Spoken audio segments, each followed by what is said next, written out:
Samantala, pinakilala na ang mga bagong karakter na aabangan sa Black Rider, kabilang si Viva Max A-lister Angelique Kang na may kissing scene kaagad with Ruru Madrid. Intense, may unang chika si Nelson Canlas. From crossover cameo ni Doc Annalyn played by Jillian Ward, mas paiinitin pa ang kwento ng GMA Prime series na Black Rider. Cut! Haba nun Sa pagpasok ni Viva Max A-lister Angelique Kang, hindi lang daw ang mga manonood ang na-surprise sa pagpasok ng sexy actress. Maging ang bida natin, shocked. Awkward kasi syempre first time namin mag-meet today.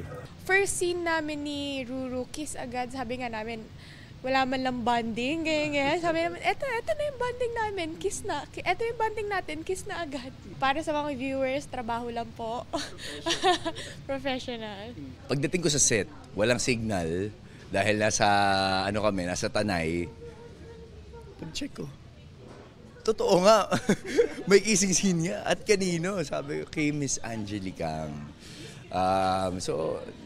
Medyo nagulat ako na meron agad-agad ng eksena. Pagbibiro pa ni Ruru. Siyempre, alam naman natin, kailangan ipagpaalam yung mga ganyang bagay.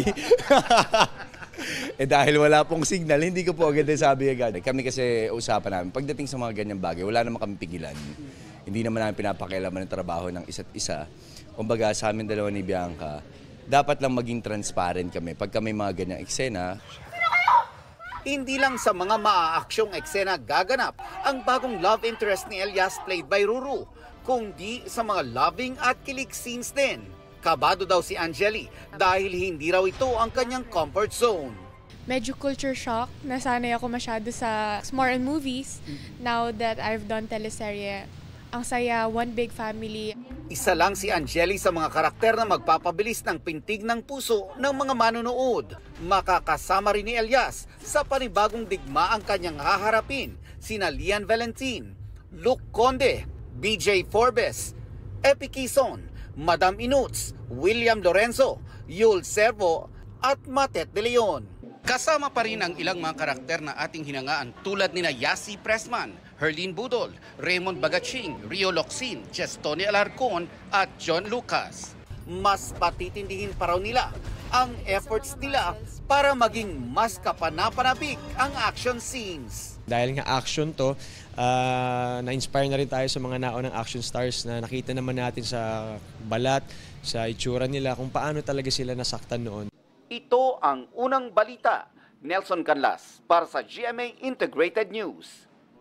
Mga kapuso, para una ka sa mga balita, mag-subscribe sa GMA Integrated News sa YouTube. Sa mga kapuso abroad, subaybayan niyo po kami sa GMA Pinoy TV at sa www.gmanews.tv.